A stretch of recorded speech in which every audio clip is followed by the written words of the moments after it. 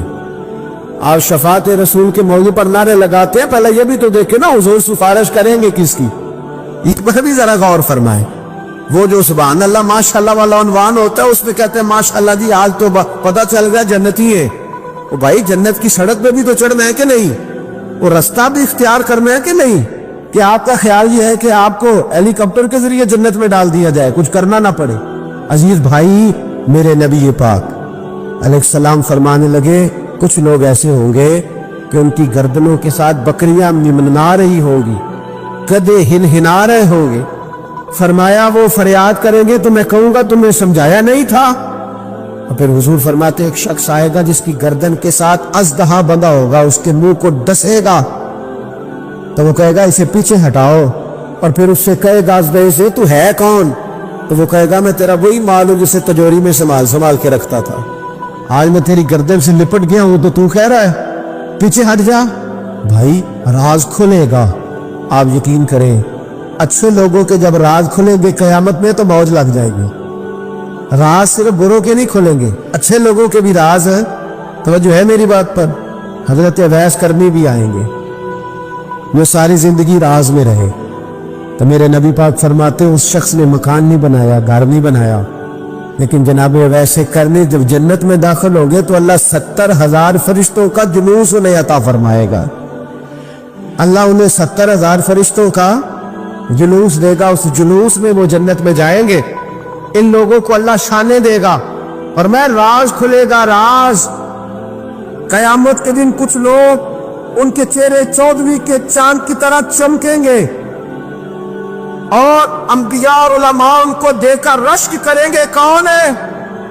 میرے مصطفیٰ کریم علیہ السلام فرماتے ہیں رب کریم فرمائے گا یہ میرے محبوب کی امت کے وہ نیک لوگ ہیں جس سے بھی محبت کرتے تھے اللہ کی رضا کے لیے کرتے تھے، اور جس سے بھی انہوں نے زندگی میں دشمنی رکھی صرف ہے اللہ کی رضا کے لیے۔ اب یہ اللہ کی رضا والا معاملہ کہاں تھا ان کے سینے کے اندر، اس کی جزا انہیں قیامت میں ملے گی۔ کچھ لوگوں کا راز کھلے گا، انہیں بڑا لطف آئے گا۔ جوانوں سادہ زندگی آسان ہوتی ہے، یہ جو زیب و زینت والی زندگی ہے یہ مشکل بنی ہے۔ آپ یقین کریں جن لوگوں نے کپڑے پہننے ہیں نا پردے کے لیے وہ بڑے سوکھے ہیں، جو بھی مل گیا پہن لیا، اور جنہوں نے دکھانے کے لیے پہننے وہ بڑی مصیبت ہے کہ یار میں نے اتنا مہنگا جوڑا پہنا ہے، کسی نے تعریف ہی نہیں کی. کوئی تعریف کر دے تو پھر کہتے ہیں دیکھا نا آنکھیں چندھا گئی نا دیکھ کے، اور نہ کرے تو کہتے ہیں جل ہی گیا ہے پورا. ایک جملہ نہیں بول سکا، چونکہ مزاج ہے نا. یہاں جو آدمی کھیت سے اٹھ کے آیا ہے نا چارہ کاٹتا، تو اس کو جہاں بھی موقع ملے گا اس نے بیٹھ جانا ہے، جمعہ پڑھنے نکل جانے. اور جس بچے نے 4-5 ہزار بالوں والوں کو دیا نا سیدھے کر دے ذرا میرے، وہ بڑا پریشان ہے کہ میں نے اتنی محنت کی ہے کسی بندے نے دیکھا بھی نہیں. سادہ زندگی آسان ہوتی ہے، بندہ سوکھا رہتا ہے. اور جو تکلفات والی زندگی ہے، لوگ تعریف کریں، لوگوں سے کچھ، وہ مشکل ہے. حضرت مولا علی اتنی حکمت، اتنی دلیری، اتنے بڑے آدمی، لیکن ایک دن نا نبی پاک صلی اللہ تعالی علیہ وسلم کو پتہ چلا کہ حضرت فاطمہ زہرا میں اور جناب علی میں کسی بات میں رائے کا اختلاف ہوا ہے، تو حضرت علی ناراض ہو کے چلے گئے. حضور ڈھونڈنے نکلے، یہ بخاری میں موجود ہے. سرکار ڈھونڈنے نکلے تو دیکھا کہ حضرت علی نا مسجد نبی کے ساتھ ننگی زمین پر ایک چادر بچھائی تھی. تو وہ جب سوئے حضرت علی تو آپ نے کروٹیں بدلی تو چادر بھی تھوڑی سی رکھ گئی، تو سارے کپڑوں کو مٹی لگی ہوئی ہے، اور آرام سے حضرت مولا علی شیر خدا آرام کر رہے ہیں. میں جوانوں آپ سے کہتا ہوں یہ زندگی سوکھی ہوتی ہے. میں نے کھیت کی وٹ پہ، بننے پہ، کھیت کے کنارے پہ کسان سوتے ہوئے دیکھے ہیں، اور میں نے 1.5 کروڑ کی گاڑی میں نفسیات کے ڈاکٹر کے پاس بیٹھا وہ شخص دیکھا ہے جو کہتا پتہ نہیں کیا بات ہے، نیند کیوں نہیں آتی. وہ زندگی آسان ہے، اس میں تھکاوٹ ہوئی ہے، بندہ سو گیا جہاں جگہ میں نہیں، سو گیا. اور کچھ تڑپ رہا ہے کیونکہ وہ عادی ہو گیا ہے، یہ 2 منٹ کے لیے بند ہو گیا ایسی، تو وہ گیا. حضرت علی وہاں آرام سے، سارے کپڑوں کو مٹی لگی ہے. میں مولا کائنات کی بات کر رہا ہوں، میں شیر خدا کی بات کر رہا ہوں، میں اسد اللہ کی بات، امام المشارق والمغارب کی بات کر رہا ہوں. حضرت مولا علی اور زمین پہ، سنگیو زمین پہ آرام سے سو رہے ہیں. میرے محبوب گئے اور جا کے فرمایا یا ابو تراب، او مٹی والے اٹھ جا. کپڑوں کو مٹی لگی تھی نا، مٹی والے اٹھ جا. لفظ کیا، یا ابا تراب، او مٹی والے. حضرت علی کو ساری حیات ظاہرہ جس نے بھی ابو تراب کہا جناب علی بڑے ہی راضی ہوئے، خوش ہوتے تھے، فرماتے تھے یہ مجھے کہو، یہ میرے نبی نے مجھے کہا ہے. اور مٹی والے اٹھ جا. آپ کی زندگی کی جو سادگی ہے، میں آپ سے عرض کروں ہمارے تکلفات ہمارے اپنوں کو بڑا پریشان کرتے. ایک دماغ وہ ہوتا ہے جو جہاں بٹھاؤ بیٹھ گیا، تو بوڑھا سسر بھی سکون میں ہے، سانس بھی آرام. اور ایک وہ ہے کہ جو ہر بات میں بگڑتا ہے کہ یہ چادر میرے شایان شان تھی جو بچھائی ہے، تو پتہ نہیں ہے میں کون صاحب ہوتا ہوں، تم نے میری مرضی کے مطابق فلانا کام نہیں کیا. آپ یقین کریں سسر بیچارہ ادھار پکڑتا پھرتا ہے کہ داماد صاحب آ رہے، ہر بات میں رٹا، ہر بات میں جھگڑا. میرے پاس سنگی دور دراز سے آتے ہیں تو میں دیکھتا ہوں کہ اپنے لہجہ ہے، تو کچھ لوگ اتنے میٹھے، اتنے پیار والے آتے ہیں کہ یوں محسوس ہوتا ہے کہ جیسے ان کے لیے آپ کو کوئی تکلف کرنے کی ضرورت نہیں. اور کچھ ایسے ہیں کہ آپ کو سرانے کھڑے ہونا پڑتا ہے کہ جناب کی چائے جلدی لے آئیں. مزاج نازنین پہ بات چیزیں گراں گزرتی ہیں. تو بھائی جب آپ سادہ اور آسان ہو جاتے ہیں تو آپ دوسروں کے لیے بھی دشواری کم پیدا کرتے ہیں. حضرت علی شیر خدا کہتے ہیں بھوک لگ گئی تھی، بھوک بڑی لگ گئی، اور حالات غربت کے تھے، آزمائش تھی. تو فرماتے ہیں کہ میں نے سوچا مزدوری نہ کر لیں. ہم کیا کرتے ہیں، جو زیادہ غریب ہے وہ مانگ لیتا ہے، جو درمیانے طبقہ ہے کا وہ ادھار لے لیتا ہے.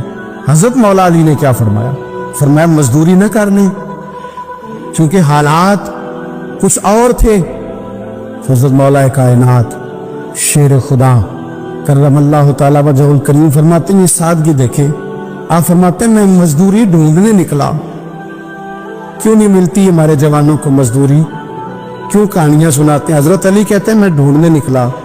ایک عورت کو میں نے دیکھا کہ اس نے کچھ مٹی نکال کے رکھی ہوئی ہے، تو اسے تر کرنا چاہتی ہے. پرانے زمانے میں مٹی میں پانی ڈال کے اسی سے لوگ کام لیتے تھے، اسی سے دیواریں بن جاتی تھی. ہم گھارا کہتے ہیں اپنی زبان میں. تو وہ گھارا بنانا چاہتی ہے لیکن پانی نہیں نکل رہا اس سے نا. اس نے کنویں سے پانی نکالنا، نکل نہیں رہا. تو حضرت مولا علی شیر خدا کرم اللہ تعالیٰ وجہ الکریم فرمانے لگے میں نے اس بی بی سے کہا کہ میں پانی نکال دوں، مزدوری دو گی؟ اس نے کہا میں بھی مزدوری تلاش کر رہی تھی، ایک پانی کا ڈول آپ نکالیں گے اور مٹی پہ ڈالیں گے تو ایک کھجور دوں گی۔ حضرت علی فرماتے ہیں گرمی بڑی سخت تھی، میں نے 16 ڈول پانی کے نکالے، 16 برتن بھر کے پانی نکالا اور اس مٹی پہ ڈالا، پھر میں ہاتھ دھو کے آیا اور اس خاتون کے پاس بیٹھا تو اس نے مجھے، او مزدورو کمزور پڑتے ہو، پیچھے پیچھے ہو کے بیٹھتے ہو، خیال بناتے ہو کہ ہم کوئی کمزور لوگ ہیں، یہ دیکھو میں کن کی بات کر رہا ہوں، جن کا پیار ایمان ہے، جن کی محبت ایمان ہے۔ حضرت مولا علی شیر خدا تمہیں سبق دے رہے ہیں کہ حکمت، دانائی، بہادری اور پھر سادگی۔